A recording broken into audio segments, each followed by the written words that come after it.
¿Qué tal, amigos? Toca hoy entrega del pinganillo, que ya era hora, ¿eh? Porque es verdad que lo llevábamos un tanto retrasado. Por otra parte, es que los acontecimientos se juntan, que si la vuelta, que si el tour, entre unas cosas y otras, apenas tenemos tiempo, ¿no? Para intentar acercarnos a los personajes que siempre tienen un gran atractivo. Y hoy tenemos de invitado a Juan Antonio Flecha.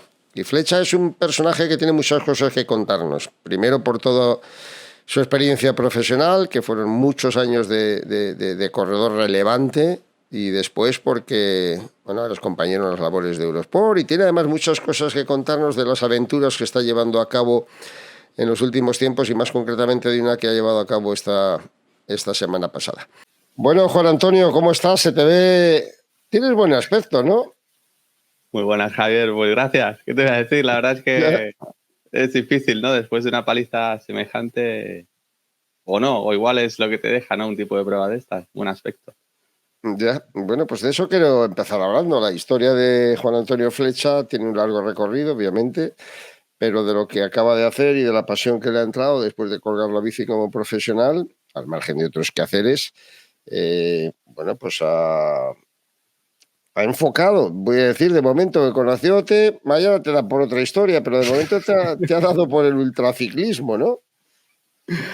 Así es, ¿no? Y me gusta que hagas un poco, que vuelvas a decir, no, que digas la pasión que te ha dado ahora, ¿no? Y es cierto, porque al final, uno cuando, en mi caso, que ha tenido una carrera profesional prolongada, yo sí que tuve sobre todo cuando dejé de competir, un momento, me gusta llamarlo de un poco de desapego con la bicicleta. Sí que estaba ahí, pero ya no le tenía el apego que le tenía, ¿no? Algo que había formado parte de mi vida desde pequeñito, a nivel de competición y demás. Y bueno, siempre que buscaba, pues estaba por, como has dicho, ¿no? Pues por otras aficiones y otros deportes que también me siguen gustando, ¿no? Pero la verdad es que poco a poco y en el momento que probé un poco las distancias más largas, pues he vuelto a tener esa pasión por la bici, ¿no? Y sin ir más lejos, llegué de Transibérica y me puse a ver la etapa de la vuelta, la de Coito Negro, al día siguiente y, ¡buah! Y es que digo, es que qué bonito es el ciclismo, ¿no? Es que tan solo verlo. Y el tema es ese, que en Eurosport también nos pasamos horas viéndolo y disfruto el propio gesto del ver al ciclista pedalear, ¿no? Para mí es precioso y lo he interiorizado mucho en estos últimos años. Oye, antes de empezar a contarme cosas, dime que me interesa ese punto, ¿no? Ese punto en el que muchos profesionales con trayectoria más o menos brillante, puede ser cualquier corredor de segunda fila, de los que apenas han tenido protagonismo, pero ese aparente desencanto que tienen con la bicicleta o esas ganas de encerrarla, a casi todos les dura un poquito de tiempo nada más, ¿eh? Luego casi todos terminan volviendo, pero es como... Fuera la bicicleta, ¿no? Es una relación de amor-odio cuando cuelgas de verdad profesionalmente la bici. Amor, odio, pena también, Pena. ¿no? Yo creo que sentimiento de culpabilidad muchas veces, ¿no? Al ¿Por? final, ¿Por qué? bueno, porque tu vida, no, sentimiento de culpabilidad de decir, ostras, te encuentras al final, no sé, a una edad de 36 años en mi caso, ¿no? Y miras tu vida y dices, buah, es que a nivel personal, ¿no? Que he hecho en todos estos años y mira el ciclismo, vale, me ha dado muchas cosas, pero a nivel personal no me ha permitido otras muchas, ¿no? A nivel familiar, a nivel afectivo. Y son cosas que, claro, que es tan exigente el ciclismo profesional que en mi caso, pues bueno, en el momento de dejar mi carrera deportiva me encontré un poco en esa situación, ¿eh? Cada uno tiene cada ciclista es diferente, ¿no? Y en mi caso fue ese. Y te llegas a plantear, ¿no? Hasta qué punto valió la pena ser ciclista, ¿no? O sea, si, vale, sí, he seguido un objetivo, lo conseguí, o más o menos en mayor medida, pero he dejado de lado otras cosas, ¿no? He dejado de lado amistades, relaciones personales y eso tiene mucho valor en una persona. Entonces, en el momento que te das cuenta de eso, dices, bueno, te planteas, ¿no? La bici, ¿hasta qué punto valió la pena, ¿no? Y de ahí que busques también el decir, bueno, pues voy a intentar dejarla, ¿no? O esconderla o buscar otras cosas y a ver qué. Pero en el fondo, o en mi caso también en el fondo a la larga te das cuenta que si lo hiciste es porque realmente te gustaba mucho, ¿no? Y es difícil encontrar algo similar. Ya, estoy pensando por otro lado, digo, bueno, y eso los que cumplisteis vuestros sueños de ser ciclistas profesionales, muchos años, muchas experiencias, por viajar, por estar en otros equipos, por conocer culturas, en fin, hay algo añadido Claro, el ciclista cuando acaba, la reflexión que tú estás haciendo es absolutamente elemental, es normal. Y ojo, lo que he perdido, pero y el señor que está en un banco todo el día tiene una serie de cosas que no tiene el ciclista, lo afectivo, los amigos, el hábitat natural, el entorno, la cotidianidad, pero echa de menos las experiencias de vivir, de conocer, ¿no? ¿Eso no te lo Sí, planteabas? O sea, todo lo que te ha no, dado el ciclismo, y no desde el punto de vista puramente competitivo, de éxito, de triunfo, ¿no? Sino de más cosas que tiene que dar. por supuesto, ha sido, digo, en el momento que dejas, te Ya. planteas muchas cosas, ¿no? Y en ese planteamiento, pues surgen esas preguntas, ¿no? Y valoras y al final sí que concluyes con que realmente pues, el ciclismo te ha aportado muchísimo en tu vida. Mm. Pero sí que sorprende, o en mi caso me sorprendió el momento de dejar de competir, encontrarme con esas preguntas, ¿no? Intentar buscar Ya. respuesta y que pasas por ese proceso, ¿no? Hasta que... Es todo un proceso, yo creo que, no sé, a muchos les pasará, a otros no, en mi caso fue así. Y por supuesto que valoras mucho, o sea, valoras mucho el haber podido competir a un nivel tan alto, el haber conocido tantas culturas, haber vivido con culturas diferentes, ¿no? A lo largo de equipos, volver a pasar, o sea, has recorrido mucho en bicicleta como profesional, ¿no? Has tratado con mucho tipo de gente y eso evidentemente te enriquece como persona, por tanto es una carrera deportiva muy valiosa y No, muy no, difícil te de entiendo. conseguir pero bueno, a mí me dio la perspectiva el plantearme esas cosas de que es, yo creo que lo más importante, ¿no? Que de hacerte esas preguntas es dar la perspectiva de decir, no todo tiene que acabar siendo esa pasión que tienes, ¿no? O sea, hay más. Y Ya. dar valor, acabarle valorando mucho más otras cosas, ¿no? Que quizá no eran tangibles o que no eran tan a nivel de la galería, pero sí que a nivel personal son muy importantes y que merecían dedicarle tiempo, ¿no? Y eso pues me valió para el resto de mi vida, ¿no? De seguir planteándomela de esa manera y no como me la había planteado antes. Entiendes, por lo tanto, que es casi súper necesario que haya una asistencia psicológica, etcétera. Bueno, yo he vivido muchísimos casos, infinidad, como Mm. bien sabes, ¿no? Y gente con la que está muy cercana y demás, pero que es necesaria como la ayuda psicológica para el deportista que de repente cierra. Claro, no estamos hablando de 6 o 7 años o 10 o 12 o 14 en tu caso de profesional, estamos hablando de toda una vida, porque prácticamente empiezas a tomarte en serio el ciclismo con 15 Mm. años y digamos que esta es una media casi de 20 años viviendo en esa nube particular de la competición. No, por supuesto. En una nube y en un mundo, hasta qué punto, muy en esa Irreal. burbuja, ¿no? En Sí, esa sí. nube. Y sí que el apoyo o el trabajo con un psicólogo es importante. Yo lo hice. Yo lo hice al final de mi carrera deportiva y me sirvió muchísimo. Yo estoy muy orgulloso de haberlo hecho. O sea, lo recomiendo totalmente. Tener a alguien allí con el que puedas ir tratando esos temas, ¿no? Que has dejado un poco de lado durante toda la carrera deportiva.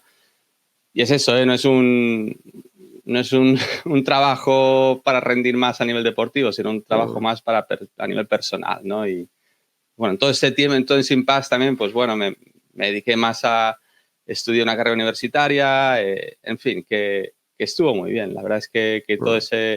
esa transición y viendo dónde estoy ahora, todo ese camino recorrido, pues en parte es gracias a ese trabajo que realicé con un psicólogo. Bueno, y has tenido la suerte, o eso, o el trabajo, o la atención de empalmar inmediatamente tu vida sin alejarte del ciclismo, viviendo un montón de experiencias, en fin, sintiendo, ¿no? Mm, ¿Cómo fue la relación a poco de dejarlo para empezar trabajando con Eurosport Internacional? Porque tú residías mucho en sí. Inglaterra también, ¿no? Sí, sí, sí. No, empezó todo internacional. Me contactó Stefano Bernabino, que en su día, 2014 creo que fue, yo dejé de competir en el 2013. Stefano pues estaba un poco de jefe de redacción internacional, ¿no? De ciclismo y me propuso, era cuando iba a entrar Greg LeMond como así un Mm. poco embajador.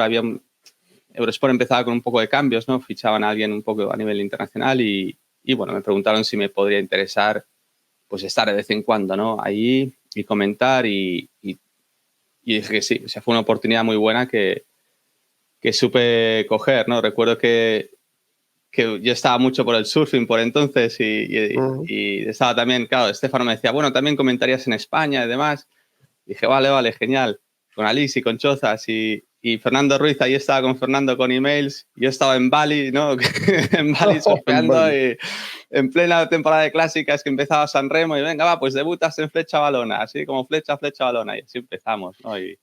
Y la verdad que fue genial porque fue una oportunidad muy bonita, aparte de laboral, pues personal, de seguir conectado con el ciclismo, ¿no? Y yo siempre lo digo, cuando luego estaba en internacional, me gustaba mucho el hecho de estar dentro del ciclismo, pero fuera de la valla, ¿no? O sea, era como, yo seguía teniendo esa perspectiva desde fuera del ciclismo que para mí era tan importante. Yo de ninguna manera me veía otra vez dentro del mundo, dentro de un equipo o demás. Para mí no era el momento y creo que aún tampoco lo es, porque me gusta verlo todo el mundo, es un mundo que amo mucho, que me encanta y yo creo que dentro de una estructura tan metido dentro, ostras, ¿hasta qué punto me focalizaría quizá demasiado, ¿no? en eso? Y desde fuera me da una visión que disfruto mucho más, ¿no? Desde la parte mediática, como estamos ahora comentando carreras, me encanta. O sea, la verdad que disfruto mucho comentando las carreras con vosotros y viendo el ciclismo, ¿no? Ese deporte que tanto me apasiona desde esa perspectiva, desde fuera.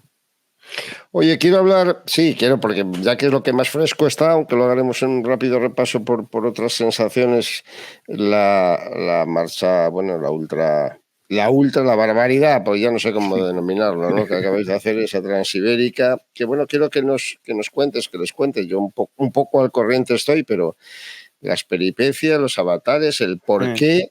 Primero, ¿por qué te da por aprender aventuras de esta índole tan exigentes? ¿Es el espíritu aventurero simplemente o te lía a alguien o te...? Ambas cosas. Al final es un poco todo, ¿no? Que te líen y que que te líen, ¿no? Que te guste.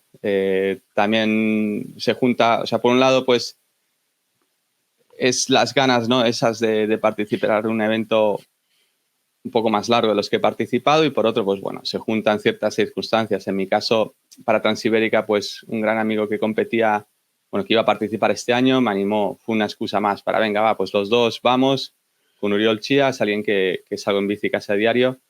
Y era como decir, bueno, pues en todo este año tenemos un tema ya del que hablar, ¿no? O sea, tenemos un objetivo y vamos discutiendo, porque daba para mucho el tema.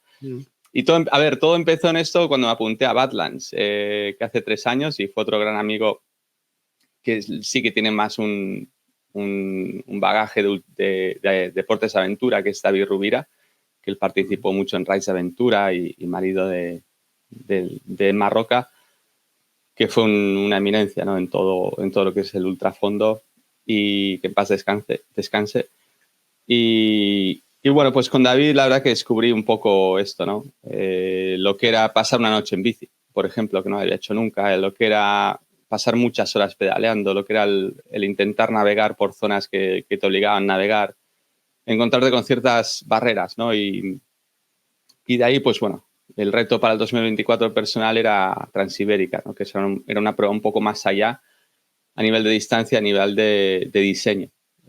También el hecho que el organizador de Transibérica, a mí me gusta cómo hace las pruebas, eso es importante, ¿no? Al final, pues bueno, yo creo que este tipo de eventos tienen que tener cierto equilibrio, ¿no? Entre lo que es la popularidad del evento, ¿no? El número de participantes, que no pierda la esencia, ¿no? Y la esencia es muchas veces eso, ¿no? Que realmente como participante tu objetivo sea personal, más que nada, ¿no? Y que busques la aventura.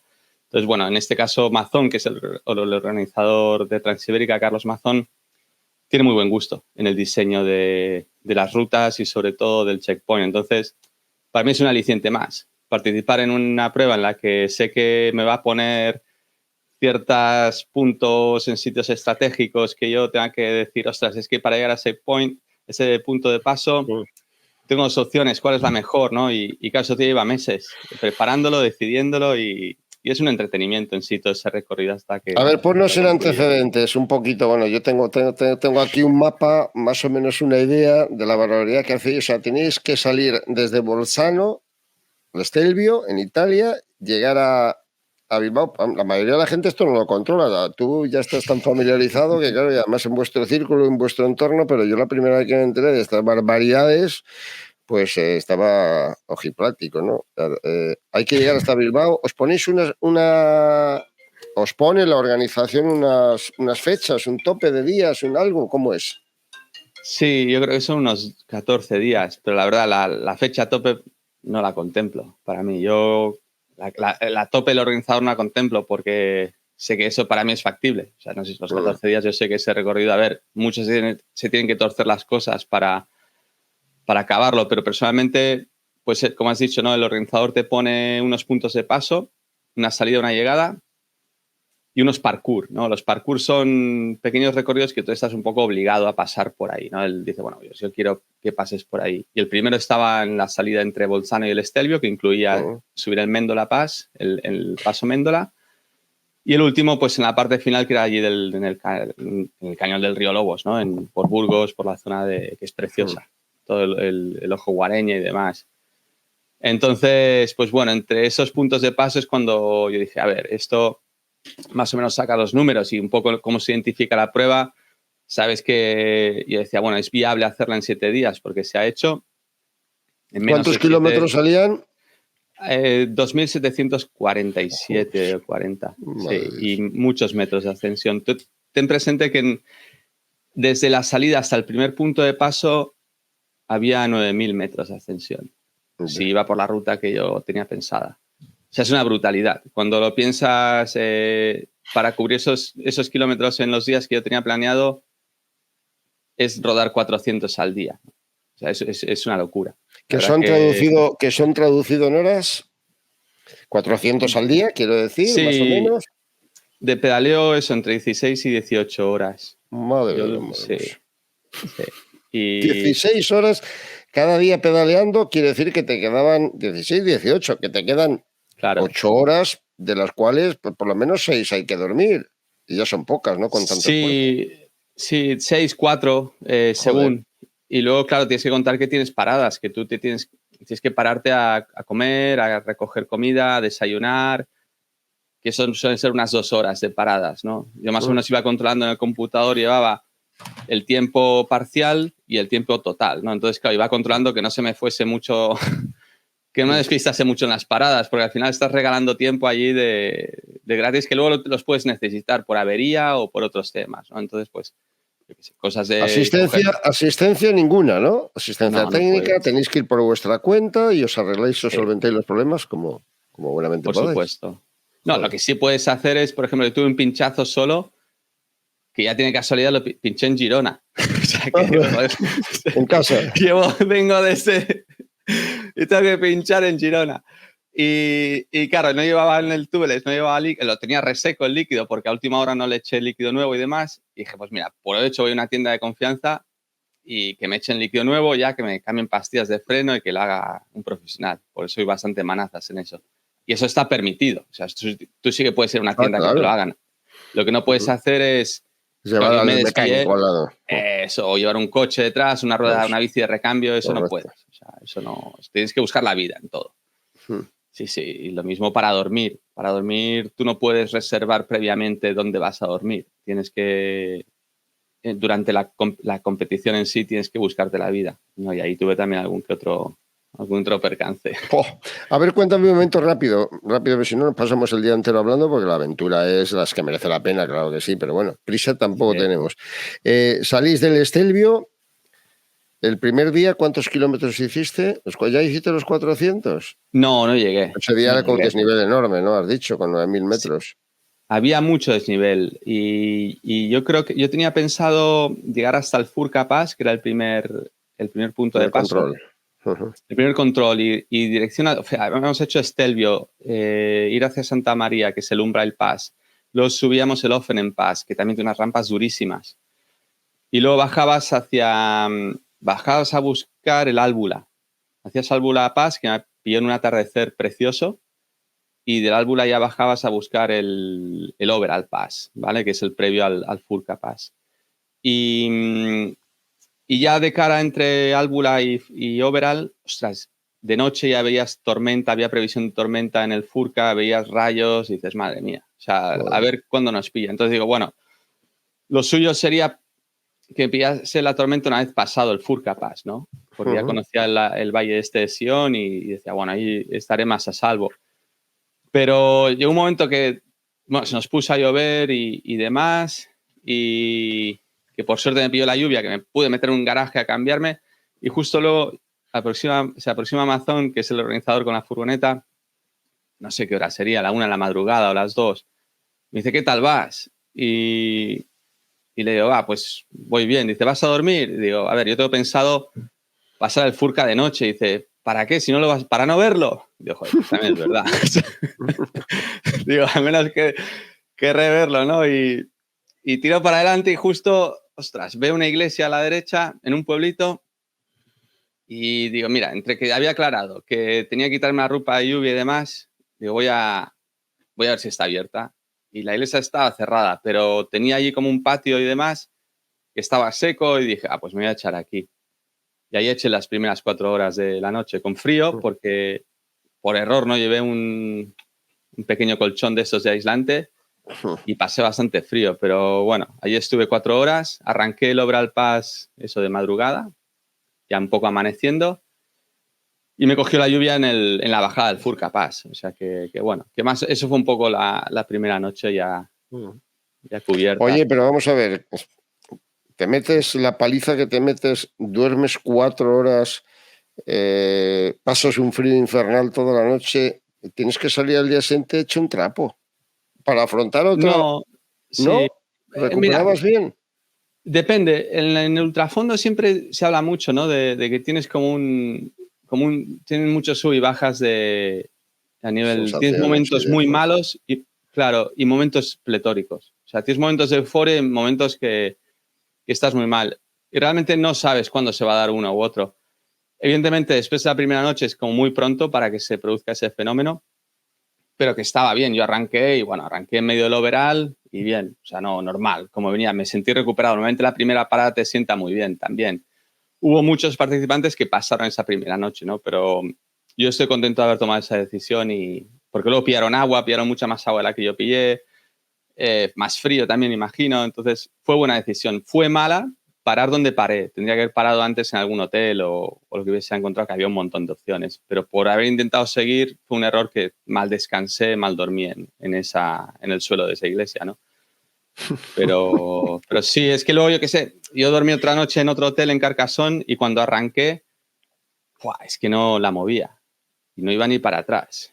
Y dije, ¡buah!, hoy te toca, hoy tienes un día largo por delante. Y ya amaneció por Perpiñán y ya, mira, le di la vuelta al cuerpo. O sea, desayuné bien y ya me encontré bien. O sea, esto... Oye, Mentalmente es eso también, ¿no? Que tienes que saber gestionar muy bien sí, los momentos muy malos, porque los malos son muy, muy, muy malos. O sea, en plan que vas muy mal. muy mal significa que me quedo en casa o que... A ver, no hay un Nada. planteamiento... El otro día cuando me contabas un poco por encima lo que ibas a hacer, no hay el planteamiento de decir, bueno, si tengo, como tú dices, tengo 14 días, tiempo de sobra, yo lo he planificado en 7 días, bueno, puedo tener un momento malo, malo, malo, malo de debilidad y necesito 24 horas de recuperación. No te puedes quedar 24 horas, eso es criminal parar así. No, sí que puedes quedarte, pero yo creo que... Yo, mira, lo comparo mucho al día de descanso de una gran vuelta. Que el día de descanso de una gran vuelta no siempre te sienta del todo bien, ¿no? Hay que saber gestionar muy bien un día de descanso, sobre todo el segundo día de descanso de una gran vuelta. Hay veces, no todo el mundo sale bien de ese día de descanso. Entonces, bueno, ¿dónde está el equilibrio, no? Es el que tienes que conocerte y probar. Probar, decir, a ver, he dormido 4 horas, ¿cómo me ha sentado? He dormido 6, ¿cómo me ha sentado, no? Pues igual 6 no va tan bien. Es mejor que duermas 4 y que arranques y mira, y que no dejes que te vengan todos los males de repente, ¿no? Porque entonces ya sí que arrancar puede ser muy mal. Y luego también está el tema personal tuyo. Si yo me había planteado hacerlo en 7 días, ya Ya, está. O sea, yo se tenía una rotaba hoja por de ahí. ruta y tenía que mantenerme en esos 400 diarios. Unos días igual perdía, otros días ganaba, ¿no? Pero el objetivo era ese, no podía... Ni Para siquiera la parte los, competitiva también. ni siquiera los hoteles los lleváis concertados. No, Cada no. día te tienes que buscar la vida donde duermes que no sabes o que siempre te Sí, pones una meta y vas hasta allí.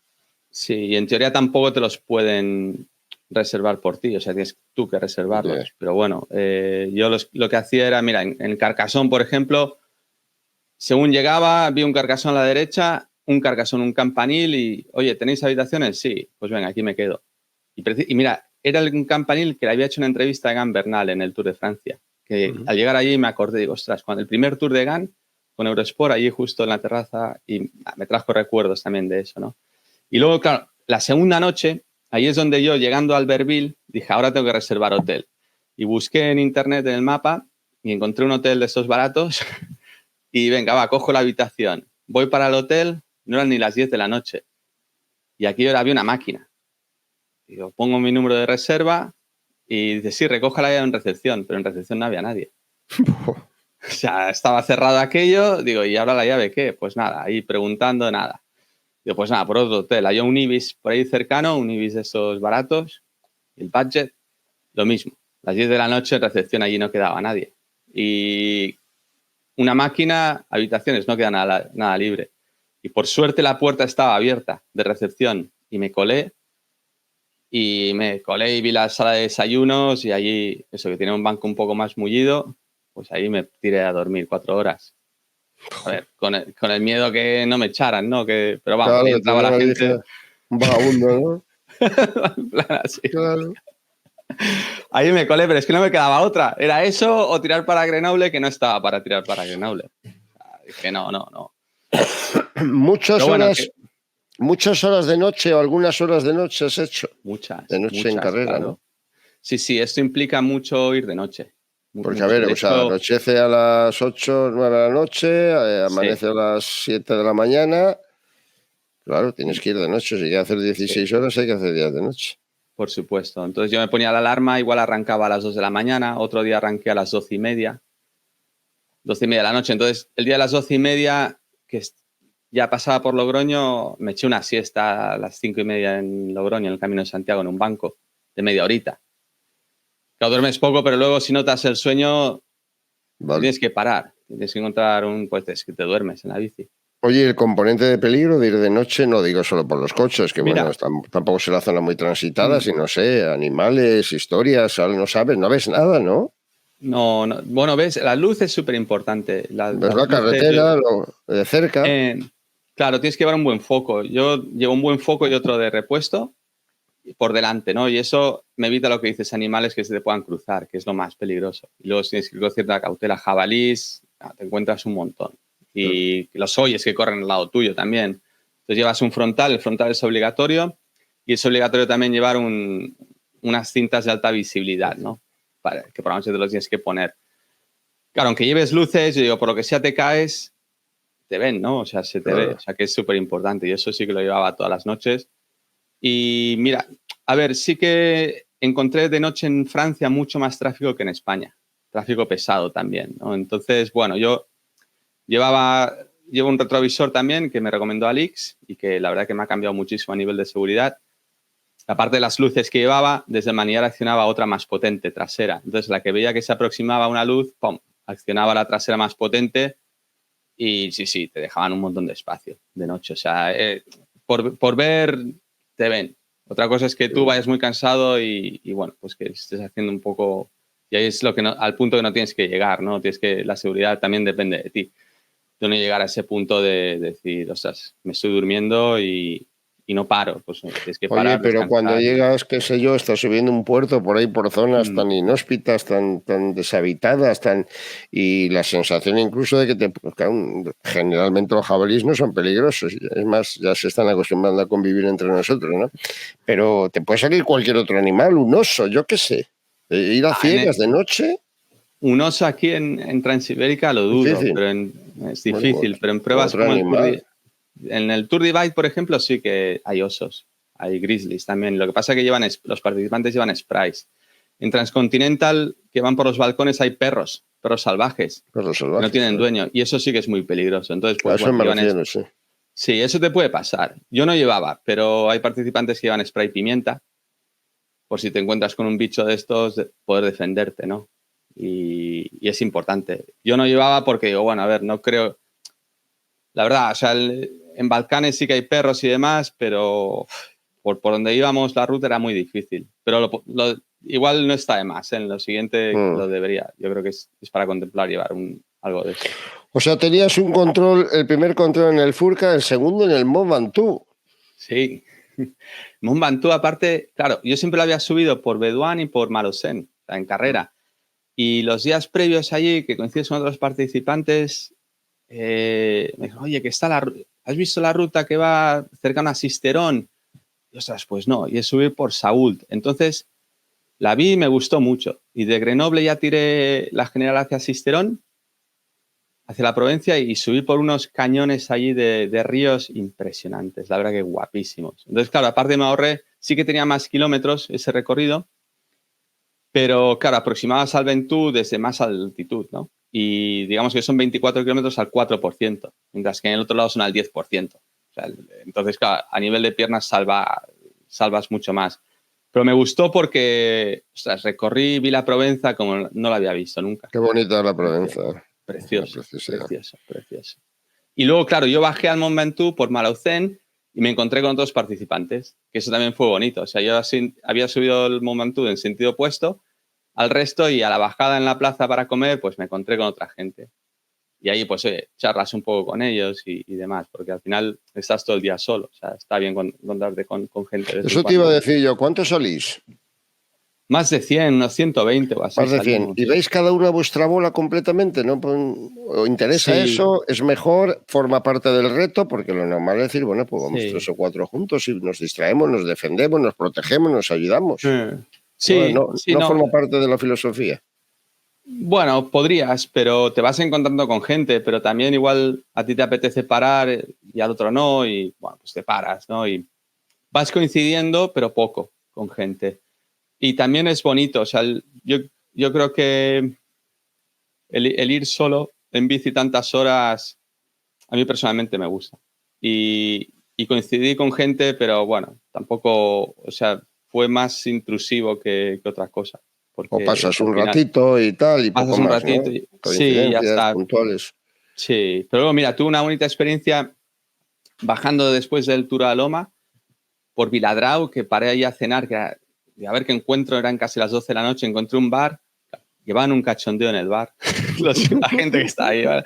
Que llegas tú, de noche, con las bolsas, y dices, ¿y este dónde viene? Te me lo pregunto, ¿de dónde vienes? Pues de Carcassonne. ¿Y a dónde vas? A la presa de Canillas. Claro, ya mentalmente se les cruza, o sea, ya tienes conversación para un rato. Ya tienes... Bueno, también viene bien, ¿no? Porque si no, ese aspecto, digamos, casi monacal de ir metido y ensimismado durante 7 días, acabas tururu, ¿no? O sea, de vez en cuando una salida de... una inclusión en el mundo real, vaya, porque uno va en un mundo onírico ahí perdido, ¿no? Sí. No, totalmente. Y eso te suele pasar en las paradas. En las paradas que vas a por comida y demás y te preguntan, ¿y dónde vas y tal? O ¿qué estás haciendo el Camino de Santiago? Y dices, no, parecido, pero bueno. Parecido. Pero bueno, explicas, es eso. Hay veces que te apetece dar más conversación que otras, pero bueno, de por sí es bonito también encontrarte en según qué situación que hay cierta vida social, por así decirlo, ¿no? Oye, a mí lo que me maravilla... monotonía. Lo que me maravilla es que, por un lado, claro, estás viendo todos los días y constantemente en las carreras, etcétera, ¿no? Como hay que quitar 20 gramos de peso de la bicicleta y tal, y luego resulta que tú te vas a meter una paliza descomunal con metros y metros y metros de desnivel, subidas terroríficas, etcétera. Y al final tienes que llevar una carga encima enorme. Porque claro, que hay que reducir, eso forma parte de habilidad, ingenio, preparación, conocimiento, etcétera. Es decir, a ver, ¿cómo llevo yo el mayor número de cosas que peso lo menos posible, ¿no? Sería un poco el... Por supuesto. Sí, no, ahí entra la parte técnica también, ¿no? Importante y conocimiento y saber con qué vas a estar a gusto y con qué no. Y qué te hace falta para sobrevivir un poco, ¿no? Y todo tiene un límite y buscas ese equilibrio. Pero al final, los 8 kilos extras no te los va a quitar nadie de bici. Entonces, bueno, un kilo más... Para subir el Estelvio, el Mont Ventoux con 8 kilos de más. Ah, sí, toda la ruta, todos los puertos, los subes así. Todo.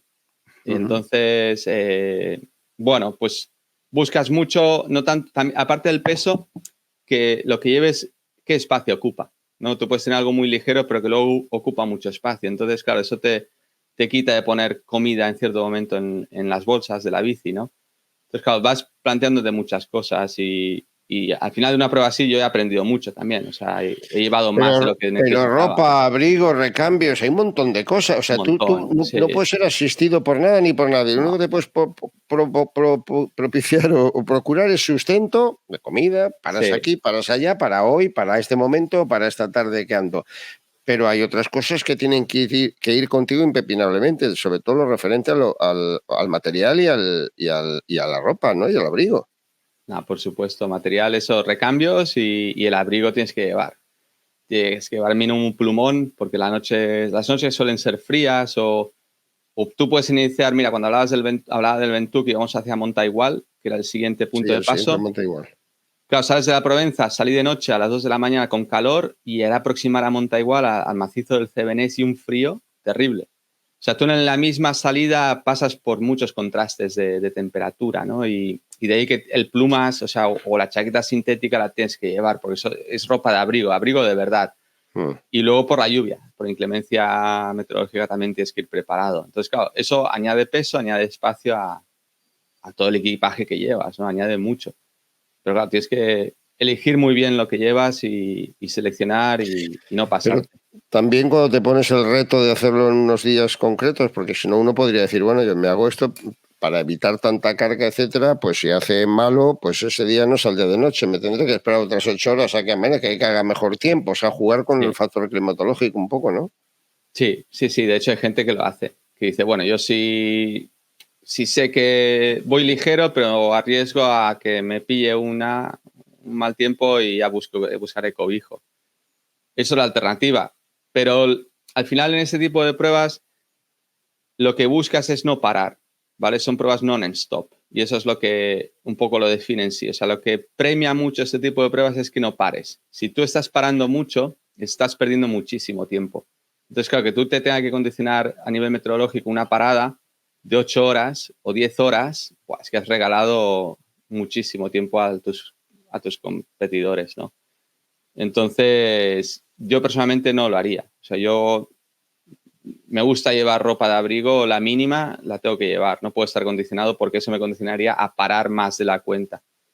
Y pasó, de hecho, en los participantes con los que yo iba, hubo gente que la última noche, o la penúltima noche que había tormenta y demás, se vio condicionada a dormir mucho más de la cuenta, mientras que yo seguí. Y claro, los sigues, los adelantas y remontas muchas posiciones. O sea, tenéis hasta 10 paradas, veo que estaba el Santuario del Mont. ¿Dónde está el Santuario del Mont? Está hacia Figueras, está hacia el Figueres. interior de Figueras, pasada la frontera. Luego el Turó del Homme, Sí, el Turaloma en el Montseny. en Montseny. Canyelles Dam, Eso es una presa que está entre Cataluña y Aragón. Una presa ajá. muy bonita y que además era una pista de gravel. Ahí está el organizador para llegar allí tienes dos opciones. O hacer un gravel, que era un gravel con piedra y demás, o hacer una vuelta de 50 kilómetros más. Entonces, claro, dices, recorto por aquí. Claro, es que todo el mundo recorta por ahí, pero bueno, puedes optar por el camino más largo si quieres. Luego la antepenúltima era la Cruz de la Demanda. Mm, Y luego esta de Orbaneja del Castillo, que está la del Ojo de Guareña, ¿no? sí, La sí. décima. Y meta en Bilbao. O sea, 11 controles tenéis que pasar.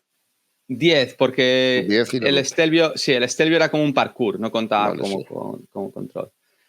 Y a ver, el más difícil me sorprendió que fuese Bilbao, la meta en Bilbao. ¿Ah, sí? Sí, porque es como que lo vi en el perfil y dije, va, ya desde Ojo Guareña, ya es todo bajada, 80 kilómetros que pica todo para abajo, esto ya está. Y que va, había unos repechones allí brutales, por Balmaseda, por Villassana de Mena. Y luego, claro, me pilló de noche con lluvia y tocaba navegar por la entrada a Bilbao, que yo había hecho la planificación de llegar en bici y claro, me metía por recovecos, por carriles bicis que acababan en zonas que tenía que cambiar, que costaba mucho la navegación y que avanzaba poquísimo.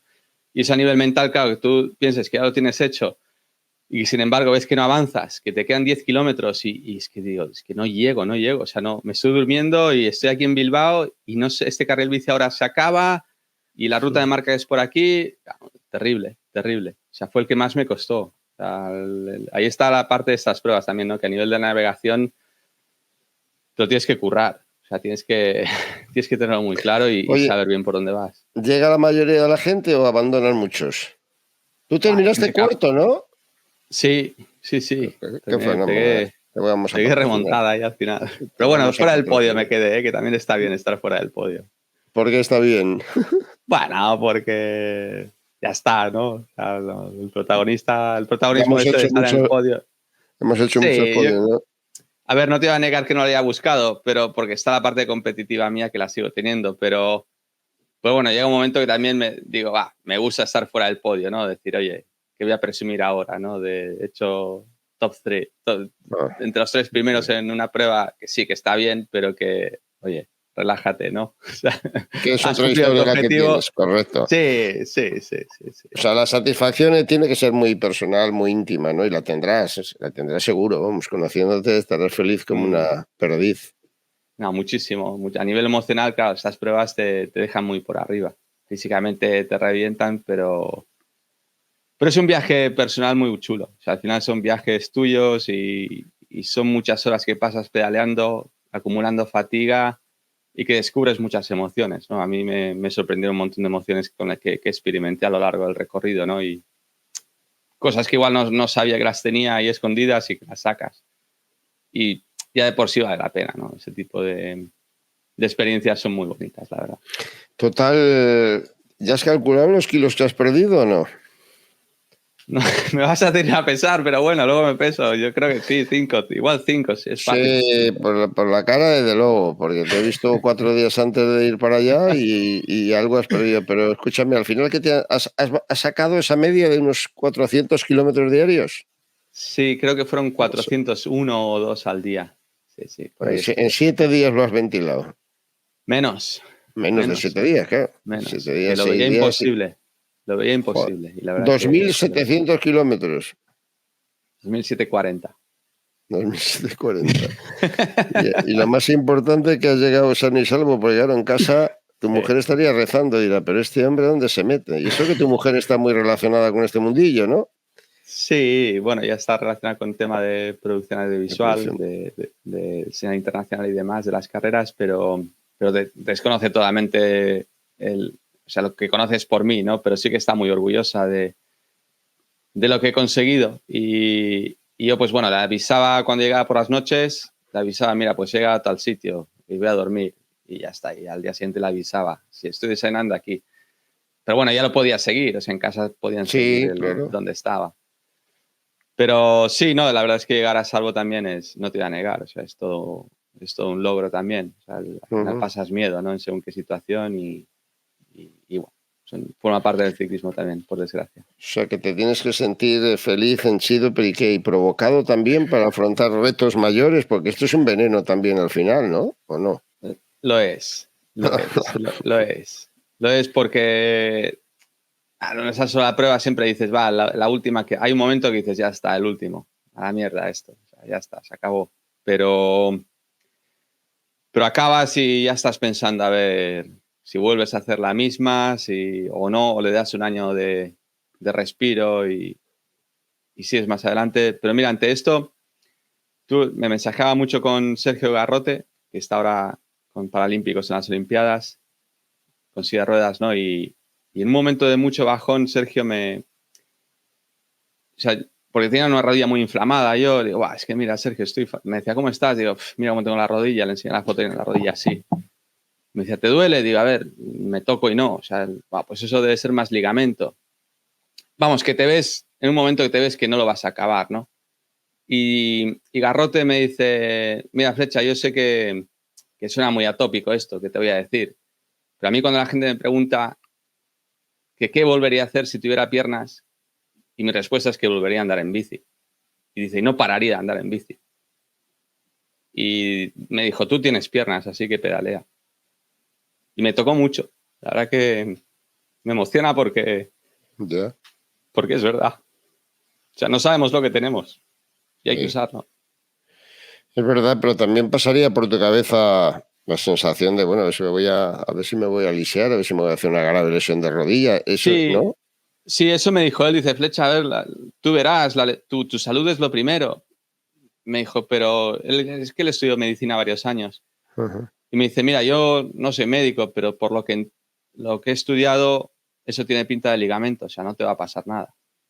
Si no, Ya. vete a chequear, lo que sea. Y claro, decía, a ver, yo cuando caliento y demás no me duele. Y de hecho estoy en casa y no, o sea, noto esa molestia, debe ser un tema ligamentoso, pero no es tendinitis, ¿no? Otra cosa hubiese sido que hubiese sido el tendón, que estás forzando. Y ahí, ostras, el tema ya se te puede complicar mucho más, pero yo veía que podía seguir, ¿no? Entonces, claro, fue el primero que me vio en decir, tira la toalla, pero también me dijo, a ver, no veo peligro, pero sobre todo me dijo, aparte de eso, había alerta amarilla. Es en medio de Gea los... Claro, se juntaban muchas cosas, ¿no? Y tienes ese momento bajo.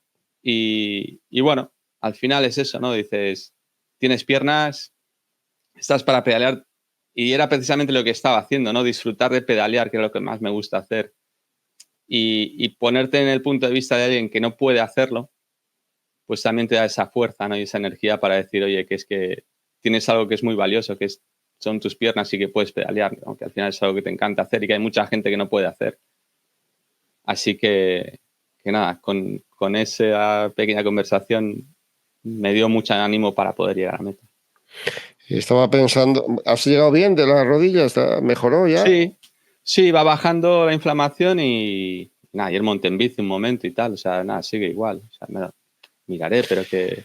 Cuando hablas de lo de los momentos de bajón, me quiero poner en esa situación, ¿no? Imagino, porque lo fácil que es llegar y decir, oye, pues mira, se me ha juntado, no puedo luchar contra esos elementos, condiciones meteorológicas, salud, lo que sea, apaga y vámonos y me voy para casa. Pero me imagino que tiene que ser ese momento en el que es una lucha interior, ¿no? Una sensación de frustración de no conseguir el objetivo, porque si no entrarías en... ¿Verdad? Tendrá ese componente, ¿no? Sí. Mira, y en paralelo esa noche, Alix me había enviado un mensaje. Me decía, oye, ¿que os llueve o qué? Digo, joder, hay alerta amarilla. Y dice, problemas del primer mundo. O sea, como me decía, ¿qué te vas a quejar ahora? Es verdad. En su estilo, ¿no? En su estilo y digo, joder, qué razón, ¿no? O sea, al final... Pero sí que tienes ese momento de bajón y ese es el más duro. Ahí está el reto personal. Pero es por eso, ¿no? Por decir, no voy a... Una lucha interior, ¿no? Decir, no puedo ceder, pero todo me dice que he de ceder. ¿Qué coños hago yo aquí metido en esta aventura si me estoy jodiendo el físico, si me estoy... ¿no? Claro. No, y lo que les dije, recuerdo, es, mira, me voy a poner la alarma a las 12 de la noche y voy a arrancar y acabar con esto. Y fue lo que hice. O sea, a las 12:30 me desperté y hasta Bilbao. Desde ahí, desde que estaba en Ejea de los Caballeros, ya no paré hasta Bilbao. Y pasando por la Cruz de la Demanda. Pero que la parte mental, sí que hay veces que dices, físicamente puedes o no puedes, pero tienes que valorar también si a nivel mental vas a ser capaz, ¿no? Y ahí está lo bonito, de decir, o sea, es que he sido capaz a nivel mental de pasarlo, ¿no? Y esas sensaciones de bajón, me imagino que vienen más en reposo que andando, ¿no? Cuando estás encima de la bici, posiblemente... O también encima de la bici, por sufrimiento puro. Claro, porque yo, por ejemplo, el día de Ejea de los Caballeros lo pasé muy mal. No avanzaba, estaba debajo de un sol infernal, físicamente no iba, no había nada para reponer agua ni nada y físicamente estaba muy mal. Claro, se da un bajón mental también. Y de hecho, ¿no? En este tipo de pruebas, mira, siempre ya he tenido como, cuando estás tan cansado y demás, tienes como visiones, ¿no? De noche, ves animales y... Sí. No suele, a mí en este caso de noche no tuve nada, en todo este recorrido no tuve ninguna visión ni nada, pero de día, ese día sí que, aparte salí de Monzón, me paré en un supermercado, me sentó mal lo que comí, salgo, volví a rajar la cubierta, o sea, que todo se te cruza, ¿no? Y encima iba fatal. Y ese día recuerdo que tuve dos visiones muy ligeras. Vi como un hombre sentado en la cuneta y duró un segundo y más adelante una mujer. O sea, a nivel mental, claro, llegas también a ver cosas así un poco fuera de lo real, ¿no? Ya está el nivel de fatiga y todo lo que llevas encima que pasas por puntos pues que no... Pero en ese momento lo aconsejable no es, bueno, pues me paro, me tumbo aquí debajo de un árbol, yo que sé, algo, ¿no? Sí. He hecho una cabezada, me olvido, pues estoy pasando un momento de angustia. Yo es lo que hice. O sea, yo vi un pueblo, yo sabía que había un pueblo que ahí encontraba comida. Y fui a ese pueblo, fui a un pequeño supermercado, me tomé un par de Red Bulls, estuve allí como media hora reponiéndome acuarios y demás y arranqué perfecto. Tomé mi tiempo de parón, de descanso y cuando arranqué fenomenal. Hasta Egea, pero es que Egea de los Caballeros no llegaba nunca. Eso era súper frustrante. Eran rectas de 50 kilómetros de recta. Claro, que yo decía, es que no llega. O sea, pero bueno. Aquí estás. El desierto. Aquí estoy. Aquí estás y has sobrevivido a la aventura y vendrán otras o no, pero esto también es una consecuencia de una carrera profesional en la que, digo yo, no sé, no, pues sería meterme psicólogo y nada más lejos de ni de mi conocimiento ni de mi interés. ¿Es como una especie de necesidad de seguir en contacto con la bici o es lo que de verdad mueve a un ciclista casi desde que empieza, esa capacidad de sufrimiento, esa especie de sacerdocio, de trabajo, de predicación exclusiva? Y de repente, como empezábamos la charla, ¿no? De repente te la cortan porque dejas de ser corredor profesional y dices, yo necesito algo en mi vida que se parezca a lo que he tenido, al margen de todas las otras cosas que voy a recuperar, ¿no? Puede ser esa la razón de que pues cualquiera diga, o sea, después de lo que habéis sufrido, yo se lo digo a muchos, o sea, después de lo que yo he sufrido, me voy a poner a hacer. Pues a lo mejor la Ya. razón es esa, ¿no? Bueno, y plantéate por qué has sufrido, ¿no? En el fondo es porque te gustaba ese Claro. sufrimiento, ¿no? Y mira, Monta igual que era un punto de paso de la prueba, es el escenario de la novela El ciclista de Tim Cravee. Sí. Y hay una frase famosa de Tim Cravee que dice algo así como que habla del sufrimiento, ¿no? Y como que cuanto más sufres, más como el retorno que te da ese sufrimiento, ¿no? Y no es aquello del el Cuanto sufrimiento más es sufres, temporal, la gloria es más te para llena. siempre, Ya, ya, ya. sino como que cuanto más sufres, ¿no? La recompensa emocional más tarde es más grande. Y yo creo que es súper acertado, porque lo que buscas no es tanto el sufrimiento en sí, sino la recompensa emocional que te da haber pasado por ese sufrimiento físico, ¿no? Haber sido capaz de soportar y de superar esos. Sí, sí, no, y luego ya te digo, pasas por muchas emociones. Hubo una bajada que no sé por qué, de repente me eché a llorar y es que estuve toda la bajada llorando. Y dices, ¿y por qué lloras? Pues no lo sé. Pero claro, es que son... Y luego el hecho de pedalear, o sea, para mí el hecho de pedalear es precioso. O sea, para mí pedalear es un gesto magnífico. Y todo ese recorrido en bicicleta, ¿no? Todas las experiencias que has pasado de esa manera, con ese vehículo de libertad, buah, es que es tremendo. Entonces yo creo que se junta un poco todo, ¿no? El hecho de, vale, la necesidad de tener un objetivo, ¿por qué no? El hecho de superación, el hecho de hacer ese viaje personal tuyo, el hecho de recorrer muchos sitios, porque muchos los conocía ya, pero verlos desde otro punto de vista, ¿no? Y desde otra manera, enriquecen un montón, ¿no? Y al final, pues bueno, personalmente creces, ¿no? Yo creo que con este viaje, con este esfuerzo, este sufrimiento, pues he venido mejor de cómo había ido, ¿no? A nivel personal. Y eso, he visto más puntos de vista, me he conocido más a mí mismo y eso no tiene un fin. O sea, eso no tiene un fin. O sea, siempre tienes que aprender de ti y tú también como persona vas variando y evolucionando a lo largo de tu vida. El retorno del que hablabas antes, ¿no? De la novela de Tim Cravee. Que, ¿tú te acuerdas ahora cuando sufres? ¿Te acuerdas por qué empezaste a ser ciclista? ¿Cómo te entró la devoción por el ciclismo? Ahora que ves la otra Buah, cara tan, sí. tan completa, ¿no? Porque hay que decir que estas experiencias son de plenitud espiritual, física, de todos Sí. los órdenes. Yo empecé en Argentina, que tampoco, o sea, yo siempre lo comento porque no era un deporte que ocupaba los medios de comunicación, era un deporte amateur y, y lo vi un poco desde una perspectiva muy distinta, ¿no? Desde Sudamérica y como niño, pues bueno, viendo a otros vecinos que lo practicaban, ¿no? Más mayores. Y a mí la bicicleta pues me gustaba el hecho de montar en bici, pero no sabía realmente eso a dónde te llevaba, ¿no? No veía a un perico en los 80, ¿no? Porque no llegaba a la televisión allí. Entonces, bueno, pues era más, yo creo, esa parte de la bicicleta, de cómo se competía y el ambiente que había en esas carreras, ¿no? Que me gustó y lo viví. Luego sí que descubrí ya el ciclismo profesional y tuve un objetivo de ser ciclista profesional, pero en parte me siento orgulloso de haber descubierto el ciclismo sin saber realmente lo que eso suponía, ¿no? A nivel de profesión. Y sin embargo, y cuando empezaste ni idea de que fueras a vivir de esto, ¿no? No, vos sí tenías ese objetivo para nada. No, ni idea porque en Argentina no era un ciclismo, no era un deporte con el que tú pudieses ganar la vida, al contrario.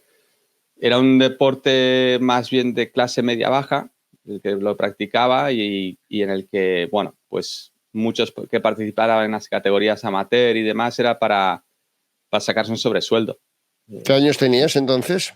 7 años. 7. Wow. Y sí, las carreras ahí eran, igual se congregaban todas en el mismo sitio y eran por categorías, siendo la última categoría la buena y la que, pues yo qué sé, habían sprints especiales, eran todos circuitos.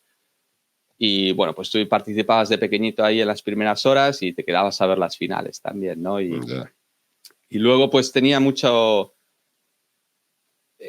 Claro, al final era un deporte traído por los inmigrantes, el ciclismo, ¿no? Sobre todo italianos. Y veías mucha conexión con Europa, con el ciclismo profesional, con las marcas de la industria italianas, ¿no? Y yo creo que para el ciclista sudamericano o argentino que estaba allí, era esa conexión con sus raíces o sus antepasados, ¿no? O sea, que tenía esa conexión también muy interesante, el ver Europa, ¿no? A través de ese deporte. Y venís a España, bueno, no lo hemos dicho, pero algunos lo sabéis, o mucho, ¿no? Que nació en Argentina, en Junín, exactamente, Flecha, ya en el año 77. ¿Y se veía la familia a España cuándo? ¿En qué años tenías tú? En el 89. 89. Tenía 11 años, sí. Tenía 11 años. ¿Y ya seguiste con el ciclismo ya con visión de profesional aquí, que ya había mucho más ambiente ciclista, sí? Claro, sí, ahí a la que ves Semana Catalana, Volta a Cataluña, lo ves por televisión, los resúmenes, y veía a Sean Kelly sprintando con Juan Fernández ahí metiendo la cabeza en la Semana Catalana, pues dices, ¡buah! Esto es otra historia, o sea, esto es guapísimo. Y ahí sí que te lo planteas como objetivo personal. Y llegaste a profesionales en el Fuenlabrada, ya era el 2000, sí. ¿No? O sea, desde del siglo XXI eres tú. Sí, tal cual. Ahí lo tienes. Y mira que has dado vueltas, no vamos a contar tu vida porque la razón fundamental también era hablar sobre todo de la Transibérica, pero como siempre se nos va el tiempo, llevamos prácticamente una hora, pero sí quiero hacer una rápida semblanza, ¿no? Porque has sido un ciclista, voy a decir diferente a lo que estamos acostumbrados, o sea, un ciclista ávido. Por eso te pasan las cosas que te pasan ahora, ¿no? Inquieto, emociones, curioso, pon todos ese tipo de calificativos para que efectivamente haya sido una excepción en la regla del ciclismo español y haya sido el único especialista, bueno, el único, algún otro hemos tenido y no hay que olvidarnos de ellos, pero digamos el más representativo, ¿no? de los ciclistas de las grandes clásicas. No había pasado en España nunca. No, sobre todo las de adoquín. Era difícil, claro. Sí, no, era difícil también porque era como la época que yo corría igual de juveniles y demás. Claro, solo las podías ver por Eurosport. O sea, el Tour de Flandes yo lo descubrí por Eurosport. Apenas se emitía, ¿no? Y claro, cuando lo descubrí fue decir, guau, qué locura. Esta es la adversidad, el tipo de carreteras. Vamos, era un ciclismo que me inspiraba muchísimo. Y dije, guau, yo quiero especializarme en esto, incluso sin saber si me iba a gustar, sin saber si iba a tener las condiciones para ese tipo de ciclismo. Y al final se dieron las circunstancias, se dieron las condiciones también y pude despuntar, por así decirlo, ¿no? O estar ahí disputando las carreras con los mejores durante varios años. Casi nadie se acuerda que antes de irte por ahí por las experiencias del Rabobank, de Sky y demás, corriste en Banesto. Sí. Cuesta verte, claro, como todo lo lograbas ya con Rabobank o con Sky y demás, cuesta recordar que estuviste en Banesto y fue en el año 2002. ¿Quién tenías en la plantilla en 2002? 2002 fue también el último año del Chava. Pero recuerdo mucho al Chava. Poco coincidí con el Chava ese año, pero le admiraba muchísimo. Y estaba el Chava, estaba Mancebo, estaba Menchov, estaba Lastras, Petrov, Russo. ¿Qué más? Es que... Guti también. Iván Gutiérrez. Pachi Vila. Y sí, Chente. Unos cuantos. Chente, hombre, con Chente... Chente aprendí muchísimo. Santi Blanco. Baranovski, que hoy es compañero de Eurosport, ¿eh? Ahí está, y Brosina. Estaban Baranovski y Brosina, de polacos. Y, sí, señor. Es un buen equipo. Y con ellos fui también a descubrir Roubaix, descubrí Flandes, también me llevaron a esas carreras. ¿Pero cuando descubrías aquellas carreras sentías algo especial, como ahora con estas marchas ultraciclistas? ¿Sí? Sí, me empezaron a gustar desde que tomaste contacto con ellas. Sí, antes de ir ya estaba súper emocionado. Joder, pues el 90% venían echando pestes, lo odiaban profundamente. Claro, había gente que me decía, Flecha, que tú llegas a Roubaix, te bajes en el primer avituallamiento. Digo, ¿qué? No, que te bajes en el primer avituallamiento. No, o sea, yo le quería disfrutar. Y es cierto que había más se iba allí un poco por obligación y por castigo, ¿no? Entonces, pues bueno, el perfil de ciclista español era otro. Y yo quería realmente estar ahí y luchar por ese tipo de carreras. ¿Ves cómo ya tenías este gen de ahora? Sí. O sea, yo soy ciclista, pero necesito retos personales, ¿no? Sí. O el pico de locura ese necesario, ¿no? Para ser ciclista. Llámalo X, sí, pero hay muchos que no le tienen. La mayoría de los ciclistas tienen el pico de locura, pero allí de todos los españoles que iban volvían todos echando pestes, pero no los de tu generación, los anteriores y los posteriores. Sí. No, éramos pocos, con Pedro Rillo, Freire, algunos estábamos ahí con ganas, pero... Bueno, pero esa es la época de Rabobank en que empiezas a alcanzar otra cultura, Sí. ¿no? Diferente del ciclismo, de esta de aquí, de hay que ser escalador por encima de todo. Sí. No, en Banesto es cierto, ¿eh? Banesto yo recuerdo, mira, Eusebio Unzué, el primer año de Banesto no hice Roubaix, el segundo año sí. Y recuerdo que Eusebio me llamó la noche antes y me dijo, mira, o sea, que sí, o sea, me posicionó un poco, ¿no? Como diciendo, vale, que en cierta manera admiraba, ¿no? Que yo quisiera hacerlo bien en esas carreras y le restaba importancia, claro, yo no sabía dónde me metía. En el fondo, digo, aquí me estoy metiendo en una muy gorda. Y a ver si salgo, ¿no? Y en eso me quitó Eusebio mucho peso. Me dijo, mira, nosotros, vale, no nos hemos volcado mucho en esta carrera, pero sí que la hemos hecho en el Tour. Y vas a estar bien. Me dijo que son tramos y los vas a pasar y vas a estar a salvo. Y la verdad que me dio mucha tranquilidad cuando me dijo eso Eusebio. O sea, en el fondo me ayudó muchísimo. Y siempre lo recuerdo, ¿eh? Porque fue una de esas llamadas que previo a lo que era París-Roubaix, mi primera París-Roubaix, me dio mucha ilusión y mucho ánimo. Tú tenías un buen físico, también hay que decirlo, ¿eh? O sea, aparte de que la cabeza te buscara ese tipo de retos o tuviera ese punto de locura o llamarlo X, yo creo que a mí me engañaba, porque viéndolo así un poquito de lejos, hasta que te empecé a ver en persona y de cerca y demás, y dije, joder, pues es que tiene físico belga. O sea, es que hay pocos corredores con el armazón de esa época, y ahora ya van viniendo unos tallos. Con el armazón tuyo físico hay poca gente. Yo creo que además es el ideal, ni excesivamente grande ni pesado, con el peso justo, pero joder, qué físico tú. Sí, y duro, ¿no? Yo creo que al final yo he tenido muchas caídas, pero toco madera. No he tenido grandes lesiones. O sea, sí. Al final es eso, era un físico, como dices, resistente a todo, ¿no? Tú puedes tener ciertas tallas, pero ser frágil. Y en mi caso no era el caso. Un físico, pues, más curtido, en ese sentido, por así decirlo. Y ahí sigo curtiendo, ¿no? Te quedaste... Vamos a ver, desde fuera te vemos como una superestrella porque lo fuiste en toda esa época, ¿no? Pero ¿a ti te quedó algún sinsabor viéndote siempre tan cerca, haciendo podiums tan importantes de no ganar una París-Roubaix, un Tour de Flandes? Sí, y te diré más, me quedó la espina clavada de ganar otra etapa del Tour. Gané una y yo sabía que podía ganar otra. Y mira, me quedé cerca en varias ocasiones, pero no lo conseguí. Tour de Flandes-Roubaix, bueno, quizás es lo que era, ¿no? Al final mi puesto es posible que fuese ese. Quizá podría decir, bueno, ¿hasta qué punto es injusto que veas otros ganadores de Roubaix que apenas han destacado, ¿no? Y yo destaqué varios años y no lo conseguí. No lo sé. Pero al final es lo que he obtenido y a ver, me llevo sobre todo que disputé esas carreras con grandísimos especialistas y gente que dio mucho nombre en esa generación, como fueron Bonen y Cancellara, ¿no? Claro. Que era muy difícil correr con ellos, pero... Es que menudo con las perlas que coincidiste, pero es verdad que sí. gracias a ellos también, porque si no el ciclismo había estado demasiado centrado allí, muy metido en Bélgica y tal, y en Francia, ¿no? Pero llega un momento en el que sí me atrevería a decir, con todo respeto a ediciones anteriores que también viví, que la época de Bonen y Cancellara venían de Museu, de Van Petegem, etcétera, pero esa es el momento más álgido de las clásicas, a lo mejor también por la divulgación, lo que decíamos de Eurosport y tal, el momento más álgido de las clásicas es justo cuando tú compites con estos corredores.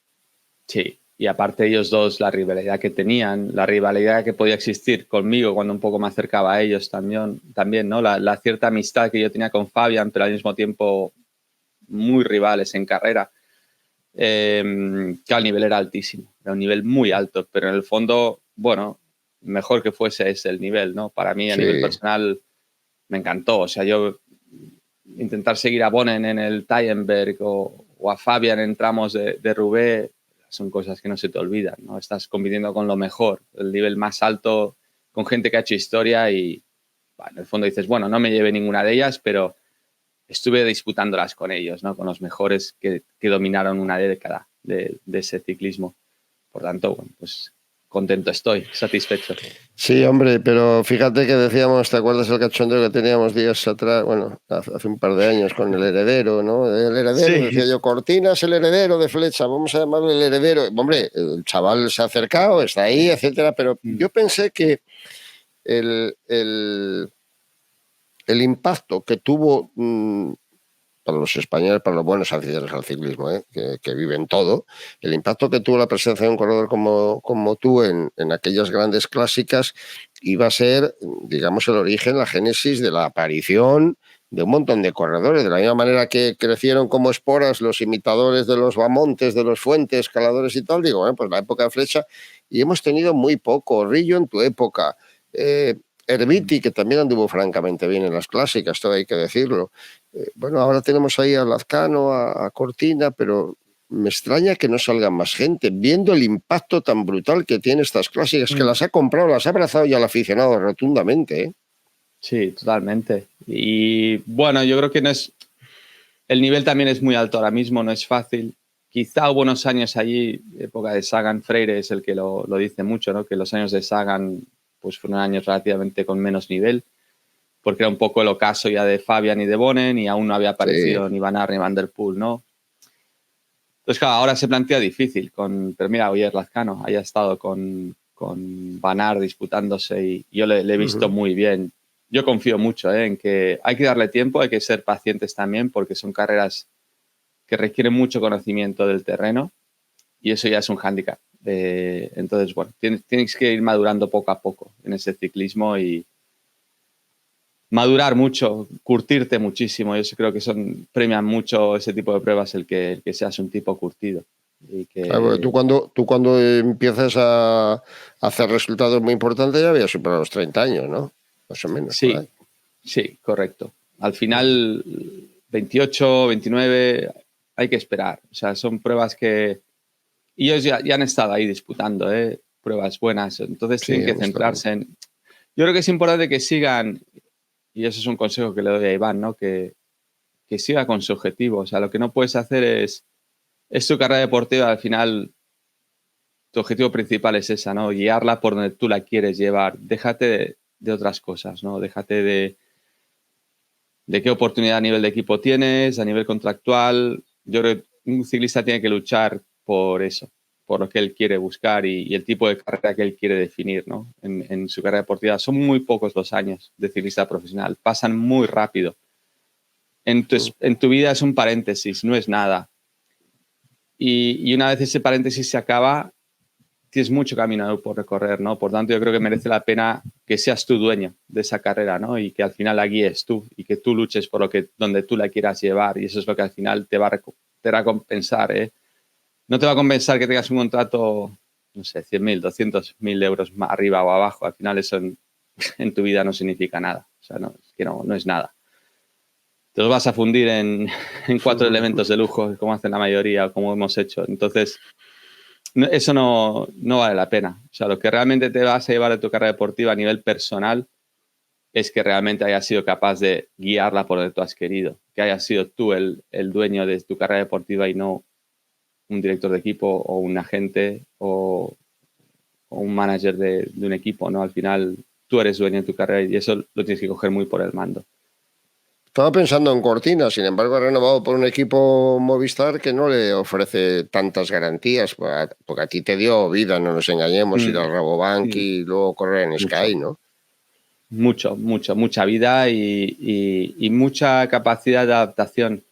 Yo creo que, y salir de tu zona de confort, ¿no? Yo creo que una Eso vez te es. aposentas en un sitio, hay gente que dice, bueno, aquí estoy bien, ya, pero igual no te estás haciendo ningún favor que estés bien. Tienes que estar mal.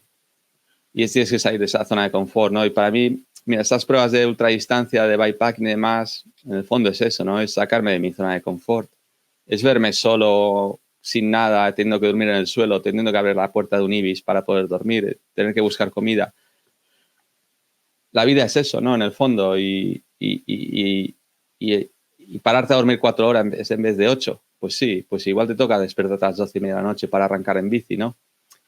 Eso para mí es una lección tremenda y súper importante para cualquier ciclista. Y el hecho de que estés en un equipo cómodo y que digas, bueno, aquí estoy bien, bueno, pues prueba un sitio que igual no estés bien y a ver qué pasa.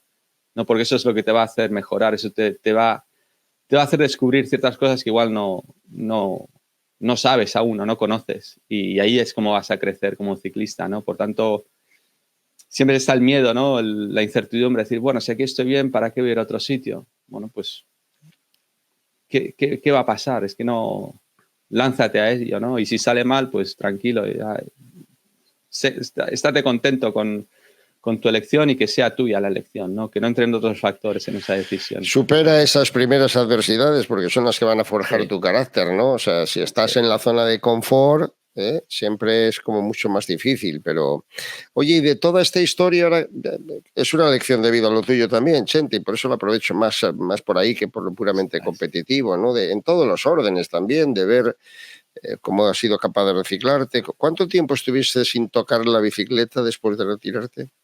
Yo la bicicleta siempre la he tocado, ¿eh? Lo que no era la prioridad. Yo, por ejemplo, si tenía otro plan o había olas o había viento, pues siempre iba a Al practicar surf. otro deporte. Sí, siempre iba a dejar, la bici iba a ser siempre el último y siempre iba a hacer otras cosas antes que montar en bici. Y yo diría que, ostras, dejé en 2013, pues unos 5 años, más. Mira, igual empecé más, 7 años, porque yo creo que empecé todo a retomar con pandemia.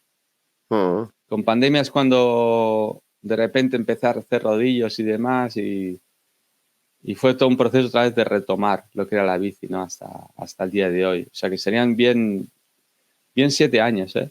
Más de lo que pensaba. Sí, bueno, pero que suele ser un poco frecuente, ¿eh? O sea, vamos, un poco no mucho. Hay gente que no vuelve a tocar la bici prácticamente nunca más y hay muchos que dejan la bici unos cuantos años y luego ya les empieza a entrar el purito. Unos por cuidarse físicamente, porque se han Ya. abandonado mucho, otros por volver a sentir emociones, por sentir... Pero creo que es que hay otro mundo, que es este, sin necesidad de llegar al ultraciclismo, ¿no? Hay otro, yo veo a Alberto, por ejemplo. Alberto sigue teniendo pasión. Es un caso bastante atípico, ¿eh? Pasión por la bici, de salir a entrenar. Creo que fundamentalmente desde el punto de vista de sentirse bien, de sentirse físicamente bien, más que aunque tenga el gen competitivo, ¿no? Sí, Pero no sé, lo digo como consejo a toda esa gente, pues cada año lo dejan, gente que son amigos nuestros y compañeros, amigos o ciclistas, que lo dejan y que lo están dejando. Algunos se engancha, tipo Viti. Estoy pensando en Alejandro Valverde, sin ir más lejos, ¿no? ya. Te entra ahí un momento de duda porque tienes el gen competitivo, el gen ganador, el gen de tal, y de repente dices, a mí me falta algo. Y claro, sí, vas a apurar y vas a tirar de gravel ahora como está haciendo, pero llegará un momento en el que digas, o sigo, que les pasa a algunos, los menos íntimamente relacionados con el ciclismo, director, en fin, lo que sea, o de repente encuentro un vacío que es peligroso, ¿no? ¿Qué les Totalmente. dices tú a esta gente? No, yo creo que les diría que es lícito darle un paréntesis, ¿no? Pero que en el fondo, no sé, que si es ese paréntesis que lo acepten pero que no lo dejen totalmente de lado, ¿no? Que no lleguen al rechazo totalmente de la bicicleta. Eso es lo más peligroso.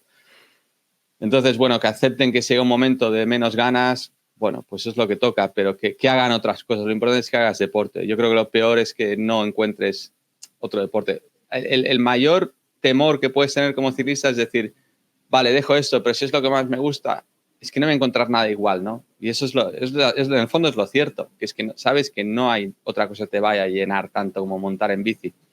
Pero bueno, igual no tienes que estar tan lleno a nivel emocional o a nivel Claro. todo el tiempo, ¿no? Pues déjalo un poquito, haz otras cosas, pasa tiempo, dedica tiempo a otras cosas, ¿no? También interésate por otras cosas, actividades físicas o intelectuales y la bici incorpórala como día a día, ¿no? Como medio de transporte, y ahí la tendrás y ahí seguirás y mira, si tienes suerte luego de coincidir con gente que te inspire, amigos que te hagan retos distintos, ¿no? Y que no veas tú tanto como que necesites realmente competir, yo creo que es interesante y quizá sea la vía. Oye, a efectos de, también parece que existe en todos nosotros una preocupación. Yo digo siempre que no debería ser tanta, porque en otros deportes enormemente competitivos también hay una gran precocidad. Siempre pongo el ejemplo porque lo conozco de lejos, pero lo conozco en la natación, ¿no? En la gimnasia. Chavales niños o niñas con 13, 14 años levantándose a las 5 de la mañana para ir a un pabellón a entrenar y luego a las 8 de la mañana van al colegio. Entonces, claro, lo digo a colación, creo que lo he comentado alguna vez también, de toda esta aparición rutilante de chicos con 18 años a los que ya les empieza a caer una responsabilidad enorme. Entonces hay mucha gente que está como asustada, como diciendo, ¿qué va a ser de estos chavales el día de mañana? No van a llegar ni a los 30. Yo digo, bueno, es que eso tampoco hay ningún problema. Cuando antes acaben su actividad deportiva, mucho mejor tener de 18 a 28 que acabar con 40, que ya las oportunidades laborales, etcétera, y de reintegración son más complejas. Pero mentalmente me refiero, ¿no? Es tan delicado que estos chicos con 18 años estén asumiendo ya estas enormes responsabilidades, estas exigencias que les ponemos también a veces.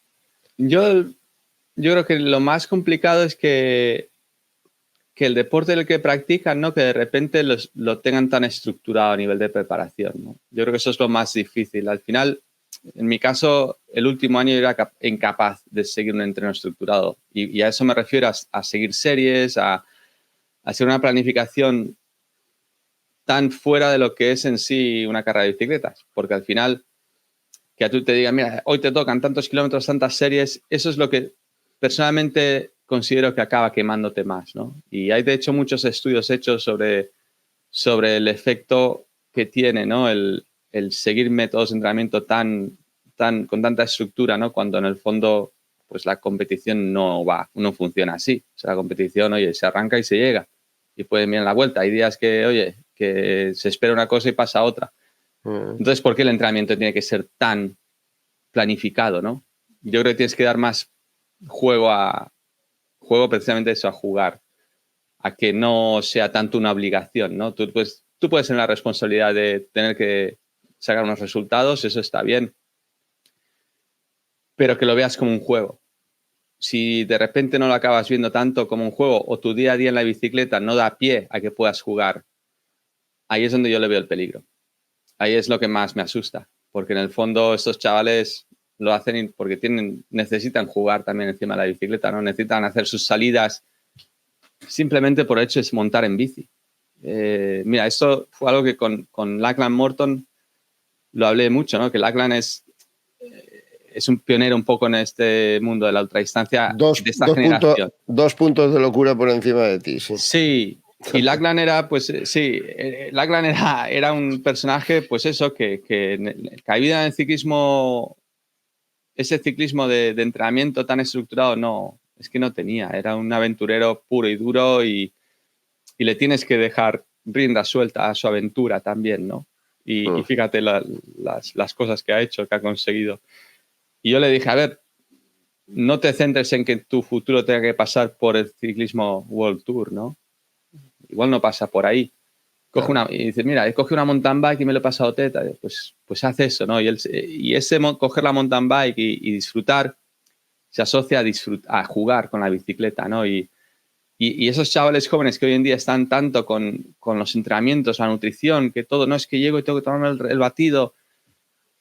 Es que se me antoja muy cuesta arriba, porque en el fondo es jugar. Y sí, y está bien planificar el entrenamiento y para nada estoy en contra de los entrenadores, pero sí que entiendo que el deportista tiene que divertirse. y divertirse y dar pie a la improvisación mucho, que también es buena. Esto pasa, a ver, la lectura es bastante elemental, el deporte más conocido, más frecuente es el fútbol, ¿no? O sea, que es raro, fíjate lo que te digo, es raro encontrar futbolistas que estén felices, porque está la carga de responsabilidad de si juegas, de si no juegas, de lesiones, de si es titular, de si no eres titular, falta de vida, la élite me refiero, ¿no? Que están todo el día viajando para arriba, no hay ni un día de descanso durante 9 o 10 o 11 meses del año, contando las pretemporadas, etcétera. Y al final llega un punto de saturación en el que al poco tiempo, tienes 16 años, eres el hombre más feliz del mundo, te acaba de fichar el Barça o el Madrid, pasas al primer equipo, no sé, a los 3 años es difícil que sean felices. No voy a decir que sean infelices, pues si estás haciendo tu profesión, no nos pongamos en ninguno de los dos extremos, pero esa felicidad que se supone que irradia el hecho de que he pasado al primer equipo del Madrid o del Barça, ¿no? Empieza a formarse. Entonces veo esto, yo lo he hablado con ellos, vamos, por lo menos les he transmitido constantemente el mensaje. Cuando ves a los Ayuso, a los Carlos Rodríguez, a todos los que van a ir apareciendo, que son unos cuantos, el problema de esto es que dentro de 3 años ya no tengas esta afición por la bicicleta. Es que sin afición es muy difícil sufrir tanto, ¿eh? O sea, Sí. te dura lo que te dura el orgullo, el amor propio, las ganas de triunfo, eso te dura lo que te dura, pero luego cuando la bicicleta empieza a ser una tortura fuera del sacrificio físico, o sea, mental, Sí. ese es el problema, Mira, el entusiasmo, ¿no? Yo creo que esto era algo lo que me estás comentando era algo que Ferretti en Fasa Bortolo no paraba de explicar. Me decía, Flecha, sí, yo te veo con mucho entusiasmo, está muy bien, pero relájate, ¿no? O sea, relájate. Me decía, yo creo que a estos chavales jóvenes les sería bueno un Ferretti o alguien como tú, ¿no? Que les dices, oye, ten en cuenta que este entusiasmo ahora lo tienes, pero no sabes si los vas a tener más adelante, ¿no? Y contra ello, yo creo que lo mejor, mi consejo es siempre, yo hago el símil de un pastel, ¿no? Que tú lo divides en muchas porciones y tú puedes tener ese pastel que te ocupa todo el pastel el ciclismo, ¿no? Pero si lo tienes más dividido con otros aspectos de tu vida, con otras aficiones, pues bueno, quizá no pesa tanto ese pastel, ¿no? Al final, oye, lo has repartido más y el ciclismo sigue siendo muy importante, pero también repartes esas ganas, esa afición, ese entusiasmo a otras cosas, ¿no? Y pero eso yo que creo que es importante. es verdad, pero eso que está diciendo, bajando a los hechos, es muy difícil, porque la exigencia que tienen hoy, viviendo en Andorra, entrenando con todo ese metódico plan de entrenamientos, la nutrición con cada gramo de lo que comemos a la hora que comemos, es muy difícil conciliar. Ojo, es un punto de partida lo que dice. Bueno, pues lo poco que tengas, hazlo. Si tu vida es un sacerdocio, tienes derecho a echar una cana afuera, no tienes que estar permanentemente recluido en el convento, ¿no? Ni rezando constantemente. Eso es un poco... Pero es difícil hacerlo hoy con la exigencia de el ciclismo profesional, ¿eh? Es muy exigente, Javier, y yo he hablado con ciclistas profesionales actuales también que han sufrido momentos más de depresión y demás, y yo creo que el equipo o los equipos no han actuado bien porque hay mucha presión, como comentas, o sea... Demasiada. Y el sentimiento de culpa, ¿no? De reunir al corredor y decirle, mira, todos estos que están aquí están por ti. Y tú no estás rindiendo. Claro, es una presión, es un sentimiento de culpa que no es justo. No es justo, porque... No, perdona. O sea, ahí cada uno está haciendo su trabajo y no están aquí por mí solo. Estamos aquí por el equipo y porque todos tenemos nuestros motivos. No puedes decirle a un corredor que el único motivo de que el resto de compañeros y auxiliares están es por ti. Se te carga una responsabilidad horrible. Que no es justa ni se la merece ningún ciclista ni ningún deportista. Y por eso también me da miedo el nivel de exigencia de los equipos, ¿no? Y ahí contra eso, pues, ¿yo qué haría? Pues buscar ayuda externa. Si no la tienes en el equipo, tener a alguien desde fuera que te guíe, con el que confíes y que te dé esa confianza y que ese vacío o esa presión que te está dando el equipo, que te la quite otra persona, ¿no? Un Te voy a decir profesional. más, Flecha. Veo, es verdad, sí, algunos tienen su psicólogo, evidentemente, pero no veo que sea la materia más importante y me parece que lo es. Cuando vemos ahora los staff de los equipos, que si cocinero, que si nutricionista, que si asistente mecánico, masajista, que si fisiomecánico, que si nutricionista, que si tal... el primero tiene que ser el psicólogo, ¿eh? El primero, el equipo de psicólogos. Porque, claro, yo veo hoy en el ciclismo, claro, desde fuera la afición somos exigentes, o el periodismo, lo que sea. Veo a corredores, por citar lo que tenemos cercano. ¿Cómo puede disfrutar Enric más de una profesión ganando mucho dinero, siendo una estrella, estando en la pomada permanentemente de las grandes carreras? cuando resulta que tiene alrededor una presión de la afición que le tacha de que no, es que no gana nunca una gran vuelta. ¿Cómo puede disfrutar un Ayuso que es una perla y que ya con 21 años está padeciendo una presión de si tiene que estar ahí, de que se tiene que marchar de ahí, de que si Pogačar, de que si esto, de que si lo otro? ¿Cómo puede disfrutar un Carlos Rodríguez, que es el típico corredor modélico de esos que dice, bueno, tal, si ya está la gente empezando a decir ya, pero es que no pasa de ahí? Joder, es que es terrorífico el ciclismo. Hablo del ciclismo sobre todo. Esto en el fútbol, en otros deportes no pasa igual. Es terrorífico. O sea, gente que está disfrutando o tendría que disfrutar de lo que hace. Tendría que disfrutar del dinero importante que gana, incluso con perspectiva de futuro, ¿no? En muchos casos. Gente que tendría que disfrutar de ser una figura relevante en el deporte. Y por lo que sea, está sometido a una presión tan brutal que yo dudo mucho que puedan ser felices encima de una bicicleta. No, y momentos, episodios de ansiedad seguro, brutales, seguro. Los hemos visto en algún caso, y a los más jóvenes les vendrán, ¿eh? Sí. No, y a ver, yo ahí, mira, yo recuerdo en Sky, en su día cuando ya estaba Steve Peters, que fue una figura importante en el equipo, que era psiquiatra, y yo recuerdo que antes de clásicas y demás estaba con mucha ansiedad y me recuerdo que me dijo, Flecha, si tú no vas bien, si tú no sacas ese resultado, ¿de quién va a ser la responsabilidad? Y dijo, de Dave Brailsford, no tuya, porque ha sido él el que te ha elegido. Y es verdad, o sea, fíjate, cuando cambias ese punto de vista, que ves que dices, bueno, yo aquí no soy el único responsable. ¿Qué culpa tengo yo de andar, claro, donde llego donde llego? Claro, es que resulta eso, que de repente parece que seas tú el único responsable de tu rendimiento, y no es así. Ha habido alguien que te ha contratado, ha habido alguien que te ha fichado, ha habido alguien que ha decidido que tengas que ir a esa carrera. Oye, pues aquí la cosa se reparte entonces, ¿no?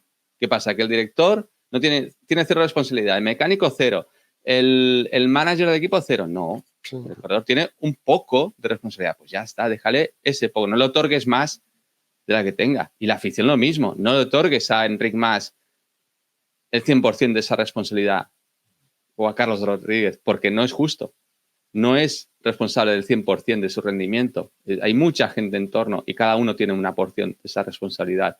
Pero claro, te lo tienen que hacer ver. Si no, ya tú de por sí solo, cuando llegan todos esos inputs, ¿no? de diferentes mensajes, y más la afición hoy en día, que es muy fácil que te lleguen esos mensajes, sí. Es peligroso porque no te hacen ningún bien. Al contrario, te llevan a un camino feo y difícil de salir.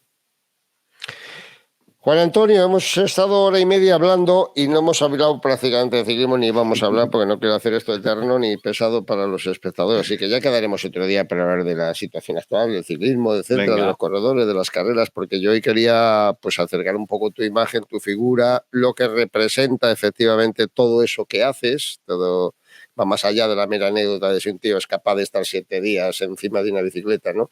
Es la respuesta a un profesional que ha dejado la bici, que encuentra motivaciones, no sé, un montón de cosas, de circunstancias, y creo que son muchas las lecciones que la gente habrá aprendido hoy, y yo creo que lo doy por requete bueno, sin hablar prácticamente nada del ciclismo actual. Eso lo hacemos otro día y además lo estamos haciendo constantemente en Eurosport, así que...